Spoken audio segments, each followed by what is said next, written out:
Did you know Suicide inspired Bruce Springsteen's Nebraska? Well, they did. Suicide was a controversial duo who emerged from New York City's punk music scene in the early 1970s. They were actually one of the first bands to use the word punk to describe their music. Besides being electronic music pioneers and probably inspiring the Nicolas Cage film Ghost Rider, motorcycle hero.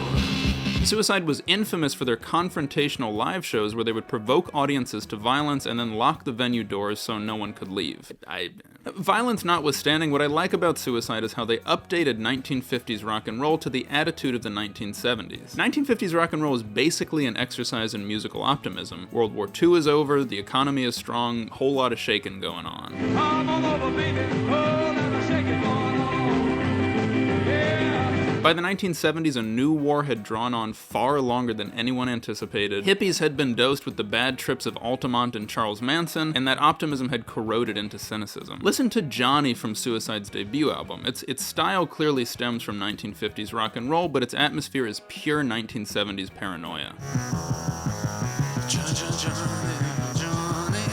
Bruce Springsteen, a fellow 1970s updater of 1950s rock and roll, loved Suicide's debut album. You can hear Suicide's influence across Nebraska, but especially on the song State Trooper. The song uses just 2 chords on 2 strings, which you can play with just 2 fingers. And Springsteen plays in an anxious, droning style that recalls Suicide's torturous rhythm part. He sings from the perspective of a man flying down the New Jersey Turnpike late at night, who may or may not have done some very bad things, and whom irritating talk radio just might push over the edge. It's heavily reminiscent of Suicide's Frankie Teardrop, in which desperation drives a factory-employed protagonist to extreme violence. And of course there's Bruce's yelping and the intense delay applied to his vocal. Please don't stop me.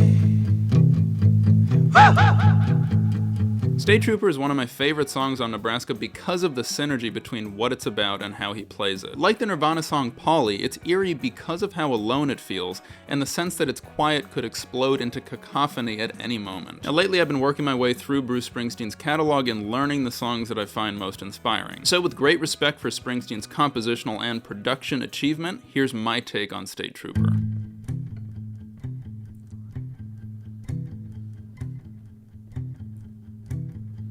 New Jersey Turnpike, riding on a wet night, neath the refineries glow, out where the great black rivers flow. License registration, I ain't got none, but I got a clear conscience about the things that I done. Mr. State Trooper, please don't stop me.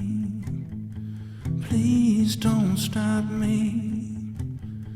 Please don't stop me.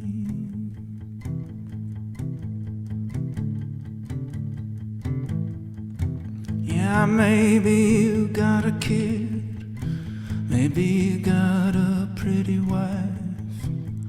The only thing that I got been bothering me my whole life. Mr. State Trooper, please don't you stop me. Please don't you stop me. Please don't you stop me.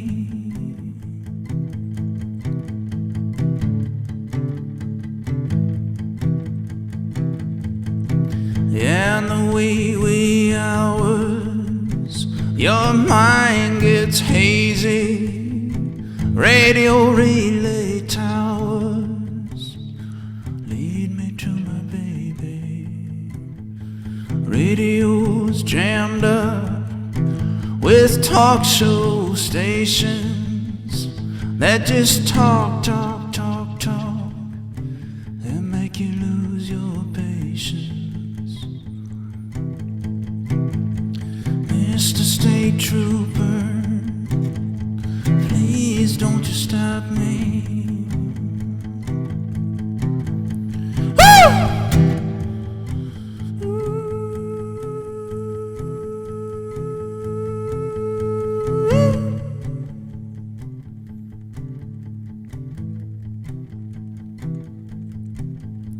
Can't somebody out there listen to my last prayer?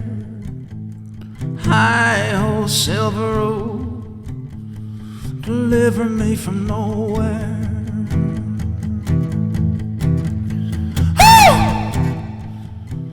Ooh.